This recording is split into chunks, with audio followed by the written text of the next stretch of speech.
On tonight's episode of Mr. Norris's In Case You Missed It, we look at the Mexican-American War, how it started, what happened, and what are the lessons that we can take away from it. Bring it around town. Bring it around town. Hey, hi, hello, and what is up, everybody? It's your host, Mr. Norris, the history teacher with the good hair.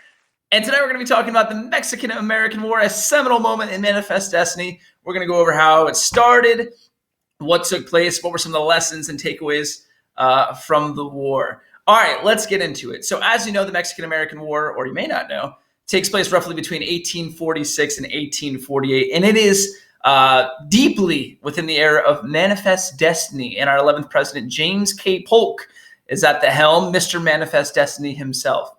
Well, James K. Polk has his eyes on adding some new territory to the United States. He has just recently annexed Texas into the country, as well as the Oregon country up in the Pacific Northwest. And now he has his eyes on two territories that are controlled by a newly formed country, Mexico. And those are the New Mexico territories and the California territories, which back then were much bigger than we think of them being today. It wasn't just New Mexico and California, but it also made up the states Arizona, Utah, Nevada, Wyoming, Colorado. So it's a massive chunk of land, and he has his eyes on these territories. What James K. Polk decides to do first is actually offer Mexico a deal for those territories. He sends an advisor down to Mexico City to kind of half say, hey, the U.S. is your friend, and also half hey, here's some money for half your land. This guy's name is John Slidell. He sends him down to Mexico City, and he offers Mexico and the Mexican government $30 million for the New Mexico territory and the California territory. Mexico is very offended by this. They thought that this was just kind of like a friendly get-together. They weren't expecting, being offered money for half their land. And they throw John Slidell out of the country and tell him no, or in Spanish, no. Yeah, they're the same in both languages. Okay. But so anyways, we offered $30 million and Mexico says, no, we're not selling you half of our land for $30 million. Not going to happen. James K. Polk doesn't want to take no for an answer. So he starts to think and scheme and plan. All right, I want these new territories, but Mexico is not going to sell them to me. How can I get them? And he comes to the conclusion that the only way that the United States can get those territories is through war.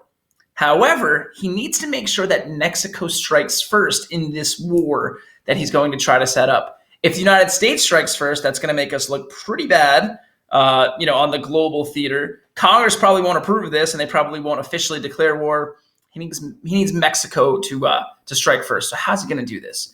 Well, James K. Polk realizes that at this time, even though Texas has been annexed into the United States, Texas back then was not the full size that we think of Texas today. There was a border dispute that was ongoing.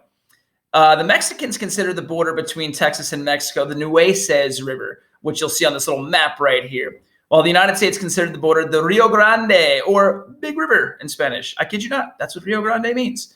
Now, the difference between the Nueces River and the Rio Grande is about 150 miles. So the Mexican government considered the border 150 miles more north than the United States did. And this was kind of under contention.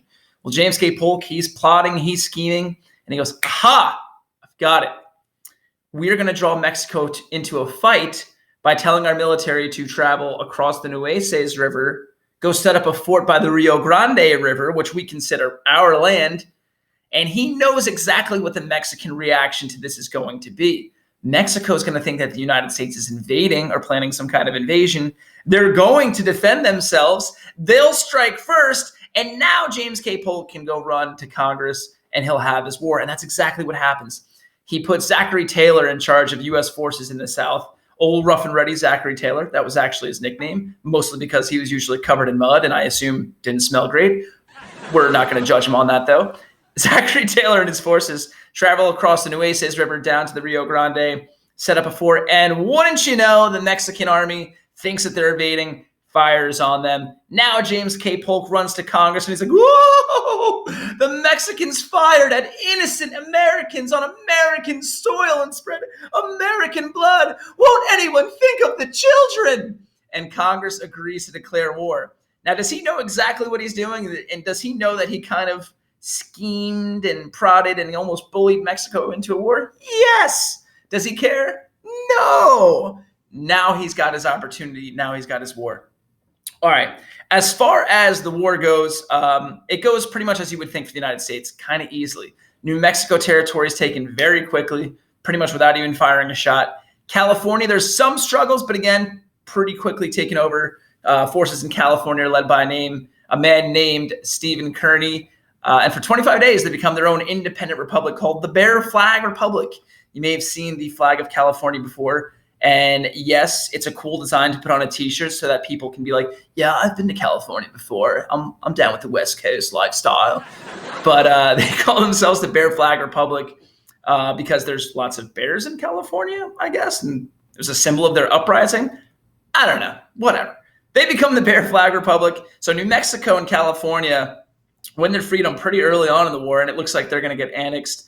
And the rest of the war goes very, very easily for the United States. If you look at this map of the battles, you can see here that Mexican victories are in red and United States victories are in blue. And pretty much there's one Mexican victory, and then for the United States, it's just another one, another one, another one, another one, another one.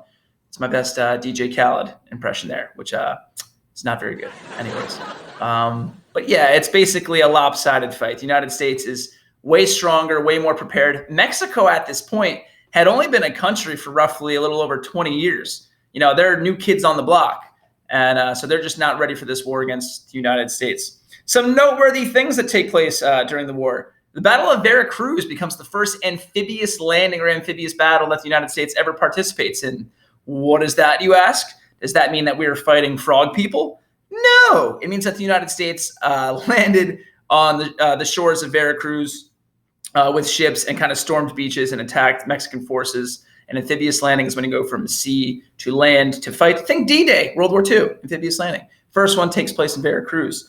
Also, we capture Santa Anna's leg during the Mexican-American War. During a battle with troops from Illinois, he is forced to retreat and his prosthetic leg pops off, which I've actually outlined in a previous video. And the troops from Illinois, they play finders keepers. They pick that bad boy up. They bring it back, and it's actually still in a museum in Illinois to this day. And about once a year, Mexico asks for their leg back, and we say no. Or in Spanish, no. Why? Well, because we really want a leg, apparently. I don't know. Crazy little story there. By 1848, the United States is able to invade deeply into Mexico. They take over Mexico City, and that's pretty much going to end the war. They won the war so easily that they had actually considered at one point not just annexing New Mexico and California, but all of Mexico. However, they realized that due to language barriers and cultural barriers, that probably wouldn't have worked out, so they settled with just New Mexico and California. The treaty that ends the war is called the Treaty of Guadalupe Hidalgo. That's fun to say. And what comes out of the Treaty of Guadalupe Hidalgo? Well, the United States officially gets their border between Texas and Mexico set at the Rio Grande. They gain New Mexico and California, which is over 500,000 acres of new land. They actually take half of the land from Mexico, which, that's a little shady there. And again, that becomes a whole bunch of new states: New Mexico, Arizona, Utah, Wyoming, Colorado, et cetera, et cetera. You get it? What does Mexico get? $15 million. Now, if you remember at the beginning of the video, the original offer was $30 million. How cold-blooded is James K. Polk in the United States back then, right? It's like, yeah, we were going to give you $30 million, but since you wasted our time, now you get half that. You get $15 million. That is cold-blooded. And it makes sense because if you look at this meme, James K. Polk is actually the father of Loki, God of Mischief. That explains why he's pure evil. I didn't know that until I looked at this meme. Now I do. Things you learn. Biggest takeaway from the Mexican-American War are the lessons, I think, right? We had a whole bunch of new territory. That's great. However, there's a lot of people in American society that don't really even know about the Mexican-American War. Why is that? It's because it's not exactly the United States' proudest moment, right? We've been involved in engagements before where we were clearly the underdog or the good guys, right? Think the American Revolution. We're overthrowing this European empire that has unjust and unfair practices against us and is treating our people unfairly. And we win our freedom and our independence. Great story, right? World War II, we helped defeat Hitler and the Nazis, literally the worst people ever. Great story. The Mexican-American War, not that great of a story for the United States, right? We kind of took a weaker, almost brother country right next to us that had gone through a similar struggle as us. They had just overthrown Spain about 20 years earlier, and we take half their land, right? Instead of taking them under our wing and being like, I can show you the world. Here's how you be a country. We were more like, give me your lunch money and half your land, right? Not exactly the right thing to do. So why is it not talked about as much? Because I think the United States maybe didn't act, the way that we would expect the United States to act. However, this is a valuable lesson. Kids, you shouldn't think of every country as either always being good or always being bad. Sometimes there's a gray area, right? Countries are capable of doing good things and doing bad things, right? Just like people. So keep that into consideration. All right, there you have it. I hope you enjoyed the video. If you did, please like, comment, or subscribe. Any of that would be appreciated. Remember that history is life. And in the words of George Washington, the surest basis for public happiness is knowledge. So go out there and get some. Have a good night, everybody. Man, I have got to learn to talk.